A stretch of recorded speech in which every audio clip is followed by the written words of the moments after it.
So it finally happened. A team finally signed Natasha Cloud. Or more accurately, Natasha Cloud finally decided, it's probably better to be on a team for 500k than to be training, sitting at home and crying, or egging on people crying on social media that I'm being blackballed out of the league. It's probably easier to sign for somebody. And the Sky, yeah. Look, I'm going to be real here. Natasha Cloud's way better than HBL. She is way better. Way, way better than HBL. Good signing. Obviously, is why they cut HBL. Is why they cut her. According to the players, the Sky now, in fact, have the best backcourt rotation in the WNBA. And my favorite part about this is that a week ago, it was reported that Natasha Cloud had offers of around 500k and she was refusing them. She was refusing to take them. And she goes on social media and is like, those aren't real numbers. I'll speak when I want to speak. None of those numbers are real. And then signs a contract for basically the exact numbers that was being leaked that she was being offered. Hilarious. Absolutely hilarious. But when it comes to Chicago Sky, clearly they're in the most win now of win now. Look, I don't even necessarily think HBL is a win later move. Like, I think Natasha Lattimore is a better player than HBL. Like, I'm okay with them getting rid of HBL. I'm actually okay with them bringing on Tash Cloud. But, like, you're now in a situation where who is Tash Cloud coming off the bench? Like, their starting lineup is going to be when everyone's healthy. Skylar, Dijonay, Rikia, Azare, Cardoso. Like, if Tash Cloud is willing to come off the bench for 500k, there are better teams that would have paid for her to do that. But I don't know what's happening. Is Skylar coming off the bench? Is Dijonay coming off the bench? This is the weirdest team in the WNBA. Because their upside is sky high. Pardon the pun. And Cloud brings their upside even higher. But, like, this is a whole bunch of vets that on paper don't fit together. Like, is Tash going to have to play minutes of power forward? Yes. Is Rikia going to have to play minutes of power forward? Sure. Like, I don't get this team in general. They're going to be better than the Mystics, sure. They're probably going to make the playoffs. But, like, they have gambled with the JC Sheldon trade. They have gambled that they're actually going to be a better team than the Atlanta Dream in 2028. I don't see that happening. Or in 2027. I really don't see that happening. And obviously the whole Natasha Cloud thing has just been crazy. Like, at least after the whole Steward BS rant about how Natasha Cloud deserves to be in the league.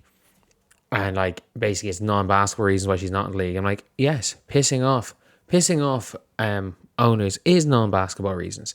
But, like, that happens in life. Not only that, like, somebody who actually has the power to do something about it in Steward. Like, we don't have the power. Random people on threads don't have the power to do something about Natasha Cloud being signed. The only people who have the power to do something about Natasha Cloud being signed are the team front offices, team owners, Natasha Cloud, and her agent. The either second or third of which she's had this summer. She's already fired her agent. And obviously she's making way less than she wanted to make. She's not going to be happy in Chicago. And I find this hilarious as well. Because this is a player who, when she got traded from the Mercury, which obviously, look, everyone knows about the Mercury. The Mercury have S-tier facilities. She got traded to the Mercury from the Mercury to the Sun. Because of the facilities and everything, she literally nearly broke down on I don't know, some form of live streaming. Basically being like, get me out of here. This is a joke. I don't want to be here.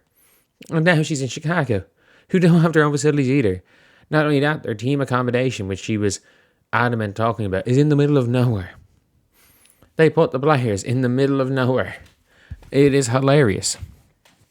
Like, at the same time, for a lot of players, it's like, look, this isn't the end of the world. We can still work out. And look, even if we're in the middle of nowhere, it's only for a couple of months a year. Natasha Cloud has been one of the players vocally against all that. She is somebody that has been vocally against all that, which is why I actually would have had the Sky on the list of teams that Natasha Cloud would not play for. Which is why I think it has lasted this long. I don't think she wants to be there.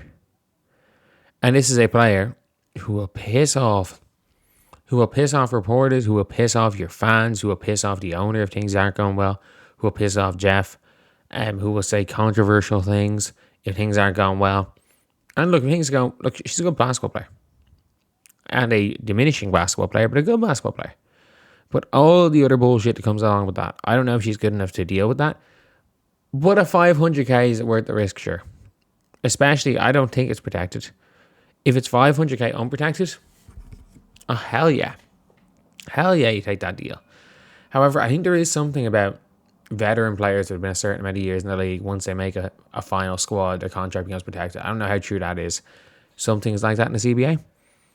But yeah, Tash Cloud finally has been signed, so we can put all the drama to rest. We can put all of the drama and the nonsense and the BS to rest. She's finally on a team. Like, we can have that that weird TikTok that went viral from the Nepo baby, talking about how bringing the freaking conflict in Gaza into this situation, making that a reason why she wasn't in the league. No, she wanted more money than teams are willing to give her. And then all teams spent their salary. She didn't want to play for a bunch of teams. And the team she did want to play for didn't have enough money for her. And now she has signed a contract which is probably a lot under what she deemed to be her market value for a team she evidently did not want to play for. So, yeah, exactly what should have happened in that, or exactly what in sports happens in that situation when you overplay your hand. Everyone signs everybody and then you go and fire your agent midway through it. So that delays everything. That is a situation that was always going to happen. She was going to sign for either way less money than she wanted, or for her money on a team she really didn't want to play for, or for a little bit less money on a team she didn't want to play for, and somewhat compete. At least the Sky are going to be competent. And people being like, oh, what about the Fire and the Mystics? I'm pretty sure she burnt her bridges with the Mystics when she left. She burnt her bridges with the Mercury. She burnt her bridges with the Connecticut Sun. She pissed off the Seattle owner. So yeah, there were that many choices, and you know what? In the Venn diagram of like things that need to happen for Tash Cloud to be signed, being like she has to want to play for them, they have to want to pay her, they have to be able to afford her, and they have to want her. The Chicago Sky are one of those three things, because she wasn't that opposed to playing there, and it wasn't that little money. Eventually, she just said, you know what? It's better to make 500k than zero. Anyway, see you guys.